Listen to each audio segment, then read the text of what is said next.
समादरणीय धार्मिक सज्जन वृंद, मातृशक्ति। आज वैदिक संध्या के अंतर्गत उपस्थान के पहले मंत्र का महर्षि दयानंद कृत भाष्य का स्वाध्याय किया गया पंचमहायज्ञ विधि पुस्तक में से। वैदिक संध्या, जिसको ब्रह्मयज्ञ भी कहते हैं, जो ब्रह्मयज्ञ का एक विभाग है, किस लिए की जाती है? वैदिक संध्या किस लिए की जाती है? तो महर्षि दयानंद जी ने अपनी पुस्तक संस्कृत वाक्य प्रबोध में ये बात लिखी है कि परमेश्वर को जानने के लिए संध्या की जाती है, परमेश्वर के गुण कर्म स्वभावों को जानने के लिए। यज्ञ किस लिए किया जाता है?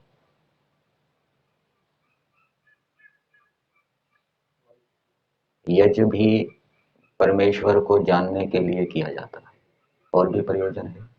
मेधा बुद्धि की प्राप्ति के लिए यज्ञ किया जाता है, दुर्गुण दुर्व्यसनों दुखों से दूर होने के लिए यज्ञ किया जाता है, और ईश्वर हमारा मार्गदर्शक बने इसलिए यज्ञ किया जाता है, और परमेश्वर को जानने के लिए भी किया जाता है।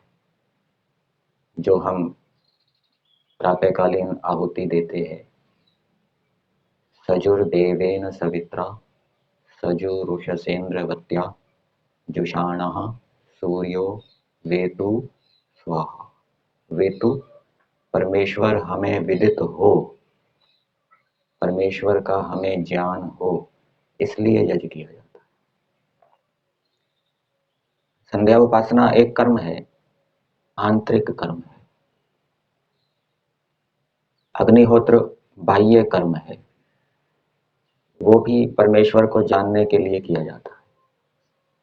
और ब्रह्म यज्ञ का एक विभाग है वेद आदि शास्त्रों का पढ़ना पढ़ाना। वेद आदि शास्त्रों को किस लिए पढ़ते पढ़ाते हैं, उनका क्या प्रयोजन है? तो वहां पर भी उपास्य इष्ट देव परमेश्वर है। परमेश्वर को जानने के लिए वेद आदि शास्त्र पढ़े जाते हैं।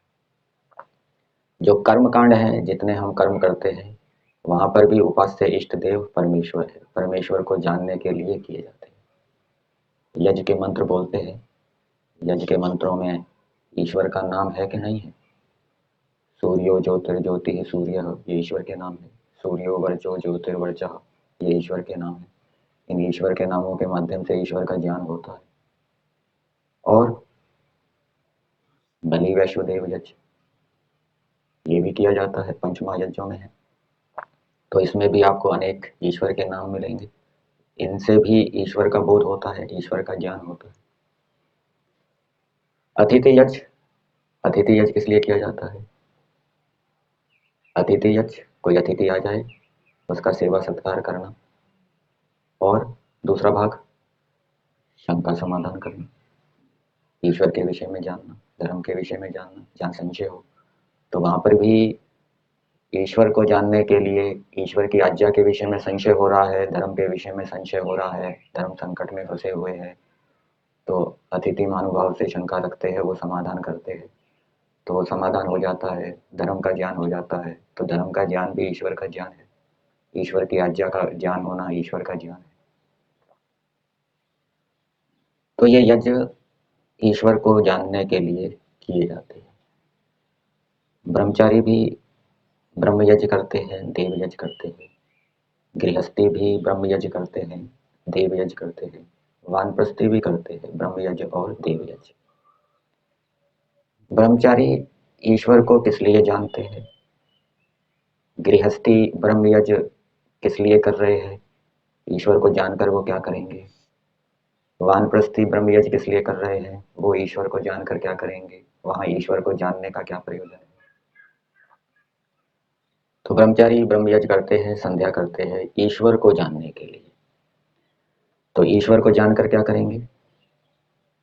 ईश्वर को जानने का मतलब ईश्वर के गुण कर्म स्वभावों को जानेंगे। ईश्वर के गुण कर्म स्वभावों को जानने से क्या होगा?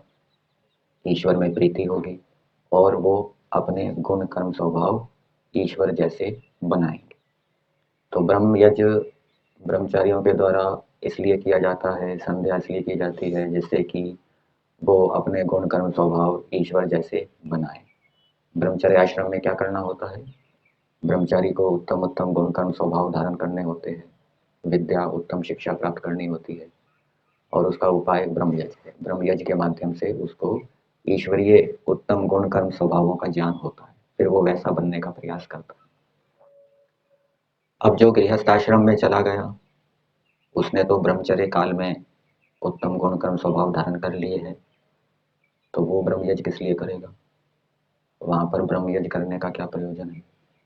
संध्या करने का क्या प्रयोजन है? ब्रह्मचारी तो इसलिए कर रहा था क्योंकि उसको उत्तम उत्तम गुण कर्म स्वभाव धारण करने हैं। ब्रह्मचर्य काल में उसने धारण कर लिए, अब वो गृहस्थ आश्रम में चला गया, अब वहां पर ब्रह्म यज्ञ का क्या प्रयोजन है?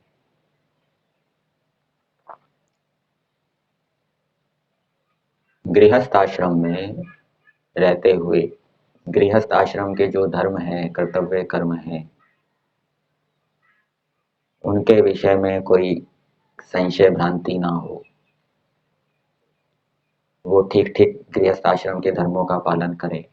कभी कभी ऐसी परिस्थितियां उत्पन्न हो जाती है, धर्म संकट जैसी स्थिति आ जाती है, ये करें ना करें, क्या करें, तो उस समय वो गृहस्थी परमेश्वर के ध्यान में बैठता है, प्रातःकाल संध्या करता है और परमेश्वर से ज्ञान विज्ञान मांगता है कि हे परमेश्वर मुझे ज्ञान विज्ञान दीजिए, इसका समाधान कीजिए, धर्म का मार्ग बताइए। उसने सारे शास्त्रों को पढ़ा हुआ है, ब्रह्मचर्य काल में अच्छे अच्छे गुण कर्म स्वभावों को भी धारण किया हुआ है, तो परमेश्वर से फिर उसको मार्गदर्शन प्राप्त होता है कि ये करो, ये करना ठीक है, ये उचित है, ये धर्मानुकूल है। और गृहस्थ आश्रम में भी रहते हुए उसने जो ब्रह्मचर्य काल में गुण कर्म स्वभाव धारण किए हैं ईश्वरीय, उनमें शिथिलता ना आए, उनमें दृढ़ता बनी रहे, उनमें प्रेरणा मिलती रहे, वो भी प्रयोजन हो जाएगा। वानप्रस्थी किस लिए करते हैं? ब्रह्मचर्य ब्रह्मयज्ञ संध्या किस लिए करते हैं? वो भी परमेश्वर को जानने के लिए करते हैं। वानप्रस्थियों को क्या चाहिए? वानप्रस्थ किस लिए लेते हैं? वैराग्य के लिए। वैराग्य कब होगा? जब विवेक होगा। तो जो वानप्रस्थी हैं वो परमेश्वर को जानने के लिए अर्थात विवेक ज्ञान होने के लिए वो ब्रह्म यज्ञ करते हैं। और उसके साथ साथ वानप्रस्थ आश्रम में भी अनेक व्यवहार करने होते हैं, क्रियाकलाप करने होते हैं, पढ़ना पढ़ाना होता है और सेवा दान आदि करना होता है। तो वो सब धर्मानुकूल हो, धर्म विपरीत ना हो, ईश्वर की आज्ञा के विपरीत ना हो। तो यदि वानप्रस्थी संध्या करते रहेंगे, ईश्वर के साथ जुड़ते रहेंगे, तो उनको ईश्वर से मार्गदर्शन प्राप्त होता रहेगा और वो वानप्रस्थ आश्रम में ठीक ठीक चलेंगे, कोई आश्रम के धर्म कर्तव्य के विरुद्ध नहीं चलेंगे। सन्यासी भी ब्रह्म यज्ञ करते हैं, संध्या करते हैं, वो किस लिए करते हैं? उन्होंने उत्तम गुण कर्म स्वभावों को धारण कर लिया है, विद्या को प्राप्त कर लिया है, उनका प्रयोजन क्या होता है? ईश्वर का साक्षात्कार करना। वो ईश्वर का साक्षात्कार करने के लिए ब्रह्म यज्ञ करते हैं। ब्रह्म यज्ञ निष्काम कर्म करेंगे, व्यवहार काल में वेद आदि शास्त्रों को पढ़ेंगे, पढ़ाएंगे, उपदेश देंगे निष्काम भावना से, और संध्या के समय वो ईश्वर का ध्यान करेंगे, समाधि का अभ्यास करेंगे, समाधि प्राप्ति के लिए अभ्यास करेंगे, ईश्वर का साक्षात्कार के लिए प्रयास करेंगे। वानप्रस्थियों में अभी ईश्वर साक्षात्कार की योग्यता नहीं है। क्यों नहीं है? क्योंकि अभी उनको वैराग्य नहीं। गृहस्थियों में भी ईश्वर साक्षात्कार की योग्यता नहीं है क्योंकि अभी उनको वैराग्य नहीं हुआ, इसलिए वो ब्रह्म यज्ञ ईश्वर साक्षात्कार के लिए नहीं करेंगे। वो ठीक प्रकार से गृहस्थ आश्रम में चलें, ईश्वर की ओर से उनको मार्गदर्शन प्राप्त हो, इसलिए करेंगे। और ठीक प्रकार से गृहस्थ आश्रम में चलते हुए फिर वो उन्नति को प्राप्त होंगे, उनकी आत्मा का ज्ञान बढ़ता जाएगा। जो गृहस्थ आश्रम में विधि पूर्वक चलते हैं, श्रद्धा पूर्वक पंच महायज्ञों का अनुष्ठान करते हैं, श्रद्धा पूर्वक ईश्वर की आज्ञा का पालन करते हैं, उनको गृहस्थ आश्रम से भी वैराग्य हो सकता है। महर्षि दयानंद जी ने संस्कार विधि में लिखा है संन्यास लेने के विषय में, जिस दिन वैराग्य हो, चाहे गृहस्थ से हो जाए चाहे वानप्रस्थ से हो जाए, उस दिन संन्यास ले ले। तो जो गृहस्थ आश्रम में पूरे पुरुषार्थ से गृहस्थ धर्मों का श्रद्धा पूर्वक पालन करते हैं, तो उनको गृहस्थ आश्रम में भी वैराग्य हो सकता है, वो सीधा संन्यास ले सकते हैं। और जिन्होंने गृहस्थ आश्रम में ठीक व्यवहार नहीं किया, कहीं न्यूनता रही, गड़बड़ रही, श्रद्धा से पंचमहायज्ञों को नहीं किया, ईश्वर की आज्ञा का पालन नहीं किया, प्रमाद किया, फिर उनको वैराग्य होगा नहीं, फिर उनको वानप्रस्थ लेना पड़ेगा, फिर वो वानप्रस्थ में वैराग्य को प्राप्त करने के लिए प्रयास करेंगे। तो ईश्वर को जानने के लिए संध्या की जाती है। आज हमने संध्या के उपस्थान के पहले मंत्र का महर्षि दयानंद कृत भाष्य का स्वाध्याय किया। इसमें एक बात बताई गई है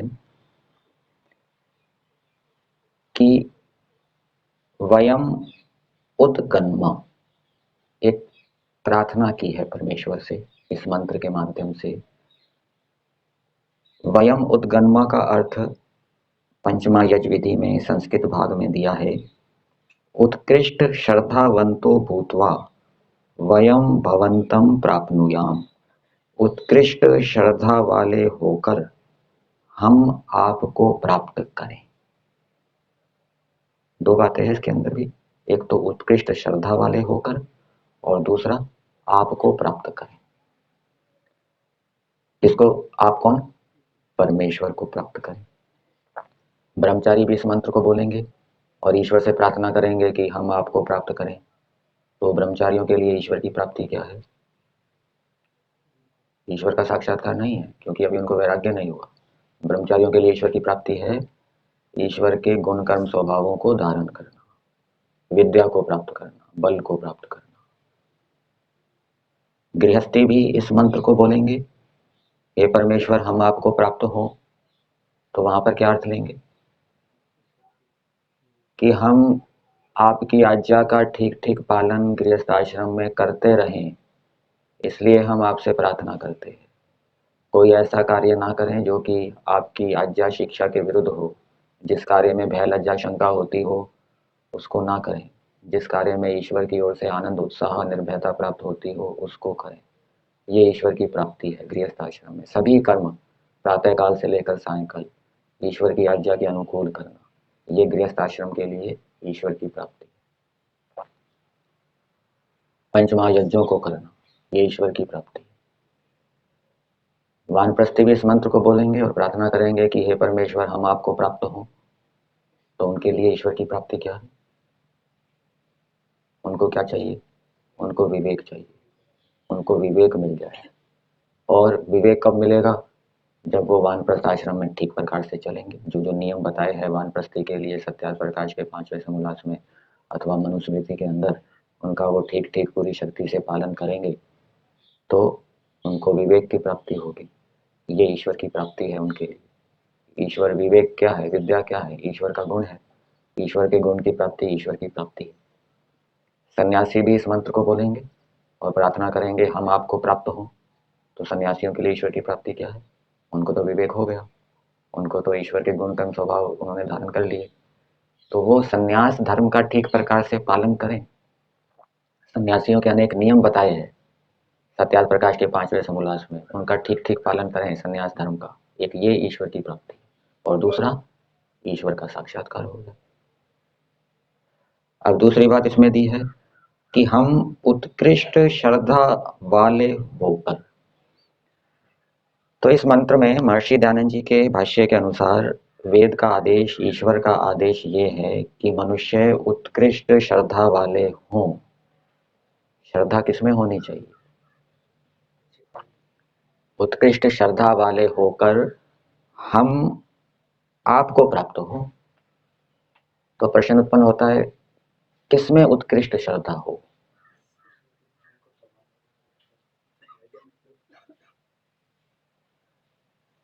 व्यवहार भानु के अंदर प्रारंभ में जहां पंडितों के लक्षण किए हैं, एक श्लोक दिया है, निषेवते प्रशस्तानि निंदितानि न सेवते अनास्तिकः श्रद्धान एतत् पंडित लक्षण।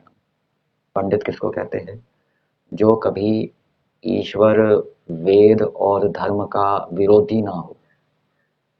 ईश्वर वेद और धर्म के विरोधी को क्या कहते हैं? नास्तिक। श्लोक में क्या शब्द है? अनास्तिका। जो ईश्वर वेद और धर्म का विरोधी ना हो। और फिर आगे क्या लिखा? श्रद्धाधाना। परमात्मा, विद्या और धर्म में जिसकी श्रद्धा हो। तो वेद का आदेश ये है, ईश्वर का आदेश ये है कि मनुष्यों की परमेश्वर में श्रद्धा हो, मनुष्यों की विद्या में श्रद्धा हो, वेद में श्रद्धा हो, और मनुष्यों की धर्म में श्रद्धा हो। धर्म में श्रद्धा होगी तो क्या होगा? आपने 3 सिद्धियों का वर्णन सुना होगा, पढ़ा होगा। एक धर्म की सिद्धि, एक विद्या की सिद्धि, और तीसरा योग की सिद्धि। 3 सिद्धियां हैं। धर्म की सिद्धि, ये तो संध्या के मंत्र में भी बोलते हैं, धर्मार्थ काम मोक्षा नाम सद्य है सिद्धिर भवे ना। 3 सिद्धियां कौन कौन सी बताई? धर्म की सिद्धि, विद्या की सिद्धि और योग की सिद्धि। धर्म की सिद्धि क्या है? धर्म में दृढ़ हो जाना, चाहे कितने भी प्रतिकूलता क्यों ना हो, मृत्यु भी क्यों ना हो जाए, वो धर्म से ना डिगे, ये धर्म में सिद्धि है। विद्या की सिद्धि क्या है? विद्या का साक्षात्कार होना। चतुर्भि प्रकारी विद्या उपयुक्ता भवति, आगम कालीन, व्यवहार कालीन, प्रवचन कालीन। आगम कालीन, स्वाध्याय कालीन, प्रवचन कालीन, व्यवहार कालीन, और श्रवण मनन निधिध्यासन साक्षात्कार। उस विद्या का साक्षात्कार हो जाना, ये विद्या की सिद्धि है। शाब्दिक ज्ञान ना होना, तत्व ज्ञान होना, ये विद्या की सिद्धि है। और तीसरा योग की सिद्धि। योग की सिद्धि क्या है? समाधि, संप्रज्ञात समाधि, आत्मा का साक्षात्कार या ईश्वर का साक्षात्कार। ईश्वर में श्रद्धा नहीं होगी तो ईश्वर का साक्षात्कार हो जाए ऐसा कभी नहीं होगा। ईश्वर का साक्षात्कार करने के लिए ईश्वर में श्रद्धा होनी चाहिए, ईश्वर में प्रीति होनी चाहिए। श्रद्धा के 2 अर्थ किए जाते हैं। एक तो श्रद्धा का अर्थ महर्षि दयानंद जी ने प्रीति किया है, और दूसरा श्रद्धा का अर्थ किया है दृढ़ विश्वास। और इन दोनों का कारण कार्य संबंध है। दृढ़ विश्वास होगा तो प्रीति होगी। तो ईश्वर में श्रद्धा होगी, प्रीति होगी तो ईश्वर का साक्षात्कार होगा, नहीं तो नहीं होगा। धर्म में श्रद्धा होगी, धर्म में प्रीति होगी, धर्म के महत्व को समझेंगे कि धर्म से ऐसी ऐसी कामनाओं की पूर्ति होती है जिसकी हम कल्पना भी नहीं कर सकते, और अधर्म से ऐसे ऐसे दुख प्राप्त होते हैं जिसकी हम कल्पना भी नहीं कर सकते। व्यक्ति सोचता है अरे इतना बड़ा दुख प्राप्त हो गया, मैंने सोचा भी नहीं था। और धर्म से ऐसा सुख मिलता है जिसकी कल्पना भी व्यक्ति नहीं कर सकता। तो धर्म में प्रीति होने से, धर्म में श्रद्धा पूर्वक जब वो धर्म का आचरण करेगा तब वो धर्म में दृढ़ होगा। और श्रद्धा पूर्वक धर्म का आचरण नहीं किया जा रहा तो धर्म में दृढ़ता हो जाए, वो धर्म के लिए मर मिटे, ऐसा नहीं होगा। ऐसे ही विद्या को पढ़ रहे हैं, शास्त्रों को पढ़ रहे हैं, मनन कर रहे हैं, परीक्षा दे रहे हैं, लेकिन श्रद्धा नहीं है। बिना श्रद्धा के, बिना प्रीति के शास्त्रों को पढ़ रहे हैं। पढ़ते हैं ना कई व्यक्ति, स्कूल कॉलेजों में भी शास्त्र पढ़ाए जाते हैं। वो किस दृष्टि से पढ़ते हैं? परीक्षा की दृष्टि से पढ़ते हैं, नौकरी की दृष्टि से पढ़ते हैं। तो बिना श्रद्धा के शास्त्रों को पढ़ेंगे तो विद्या की सिद्धि हो जाए, तत्व ज्ञान हो जाए, ऐसा नहीं होगा। तो परमेश्वर का आदेश है कि श्रद्धावान बनो, श्रद्धावान लभते ज्ञानम। जो श्रद्धावान है वो ज्ञान को प्राप्त करता है, और जब वो ज्ञान को प्राप्त करता है तो सिद्धियों की प्राप्ति होती है। और बिना श्रद्धा से युक्त होंगे तो ज्ञान की प्राप्ति नहीं होगी। यजुर्वेद में 40वें अध्याय में अंतिम मंत्र है। कौन सा? हिरण्मयेन पात्रेण सत्यस्यापि हितं मुखम यो असौ आदित्य पुरुषः सो असौ अहम ओम खम ब्रह्म। इसके भावार्थ में महर्षि दयानंद जी क्या लिखते हैं, भाव रूप में बताता हूं कि जो प्रेम और सत्य आचरण से मेरी शरण लेता है, मैं अंतर्यामी रूप से उसकी अविद्या का नाश कर देता हूँ। तो यदि हम प्रेम पूर्वक, श्रद्धा पूर्वक धर्म का आचरण करेंगे, ईश्वर की आज्ञा का पालन करेंगे, तो हमें ईश्वर से विज्ञान मिलेगा। यही बात ये पंक्तियां कह रही है, श्रद्धावान लभते ज्ञानम। तो जो श्रद्धावान है वो ज्ञान को प्राप्त करेगा, और ज्ञान को प्राप्त करने से ही आत्मा की उन्नति होती है। कोई धन संपत्ति, मकान संपत्ति आदि खरीदने से, संबंधियों को बनाने से, मित्र साथियों को बनाने से कोई आत्मा की उन्नति नहीं होती। आत्मा की उन्नति किससे होती है? ज्ञान से। तो मंत्र का संदेश है कि हे मनुष्यों, चाहे वो ब्रह्मचारी हैं, गृहस्थी हैं, वानप्रस्थी हैं, सबको श्रद्धावान होना चाहिए। और किसमें श्रद्धावान होना चाहिए? परमेश्वर में, विद्या में और धर्म में। अब प्रश्न उत्पन्न होता है कि इनमें श्रद्धा को कैसे उत्पन्न करें। इसके ऊपर आगे और विचार करेंगे। परमेश्वर में श्रद्धा होने से क्या होता है? जीवन के अंदर अनेक प्रतिकूलताएं, बाधाएं आती। जिसका ईश्वर से संबंध नहीं है, जिसकी ईश्वर में प्रीति नहीं है, जिसकी ईश्वर में श्रद्धा नहीं है, वो बड़ी बड़ी आपत्तियों के आने पर, संकट के आने पर, रोगों के आने पर रोता रहेगा, चिल्लाता रहेगा, गिड़गिड़ाता रहेगा, परंतु परमेश्वर से नहीं जुड़ेगा। परमेश्वर से नहीं जुड़ेगा। वो अपनी समस्याओं को, बाधाओं को दूसरों को बताता रहेगा, डॉक्टर के पास जाएगा, चिकित्सा करता रहेगा, परमेश्वर के पास नहीं बैठेगा। परमेश्वर के पास अपनी समस्या नहीं रखेगा। कौन नहीं रखेगा? जिसकी ईश्वर में प्रीति नहीं है, श्रद्धा नहीं। जब व्यक्ति बूढ़ा हो जाता है, रोगी हो जाता है, अशक्त हो जाता है, कोई उससे मिलना नहीं चाहता, कोई उसके पास बैठना नहीं चाहता, कोई उसके पास आता नहीं है, तो वो अकेलापन का महसूस करता है। खाट पे पड़ जाता है, पड़े पड़े थक जाता है, रोता है, चिल्लाता है, ईश्वर से प्रार्थना करता है, हे प्रभु अब तो मुझको उठाओ, बहुत भोग लिया। लेकिन जिसने ईश्वर के साथ संबंध बनाया है, ईश्वर में जिसकी प्रीति है, वो रोगों के आने पर भी, बुढ़ापे के आने पर भी, चाहे कोई मिलने नहीं आता, वो ईश्वर के साथ जुड़ा रहेगा।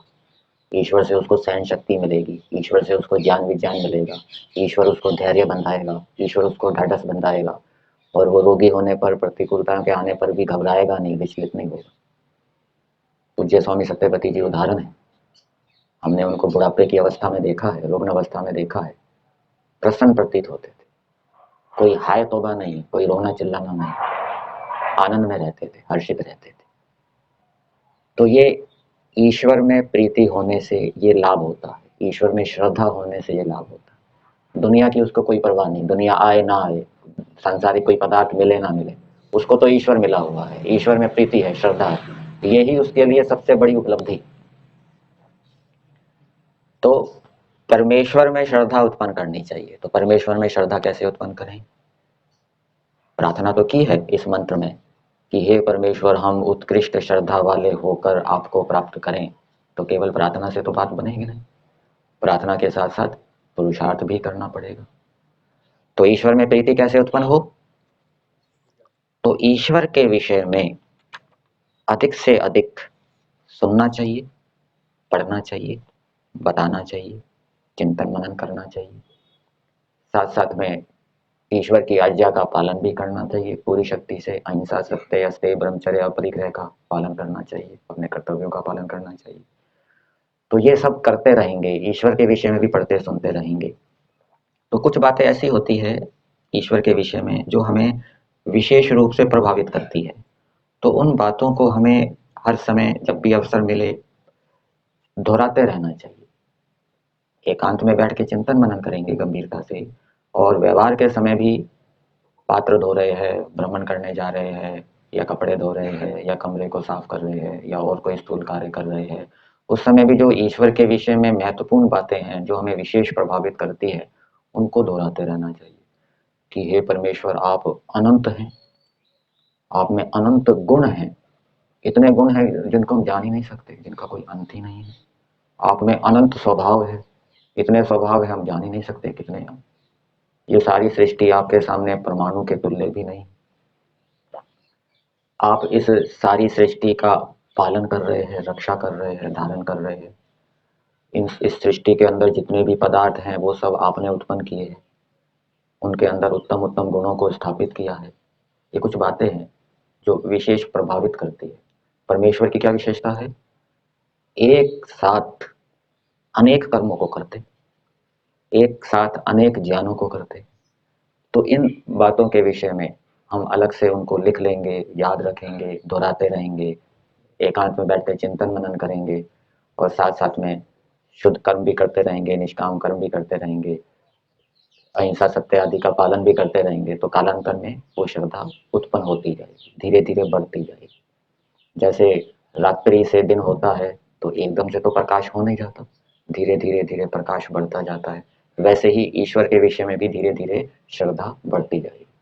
और जैसे जैसे ईश्वर के विषय में श्रद्धा बढ़ती जाएगी, आप अनुभव करेंगे जीवन में सुख शांति भी बढ़ती जाएगी।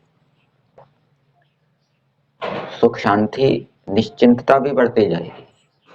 ईश्वर में श्रद्धा नहीं है, बहुत सुख सुविधाएं हैं, साधन है, संबंधी है, मित्र है, साथी है, लेकिन वैसी शांति, वैसा सुख नहीं मिलेगा जो ईश्वर में श्रद्धा वाले को मिलेगा, जिसके इतने संबंधी नहीं है, इतने मित्र साथी नहीं है, इतने साधन नहीं है। ये उपलब्धि है। तो इस प्रकार से हमें ईश्वर में श्रद्धा को उत्पन्न करना चाहिए। उत्कृष्ट श्रद्धावन्तः भूत्वा वयं भवन्तं प्राप्नुयाम। तो इस संध्या मंत्र का एक संदेश, एक आदेश ये है कि हम ईश्वर में श्रद्धा को उत्पन्न करें। कैसे उत्पन्न करें वो मैंने उपाय बता दिया, उसका अभ्यास हम करते हैं। आगे इस मंत्र के विषय में और विचार करें।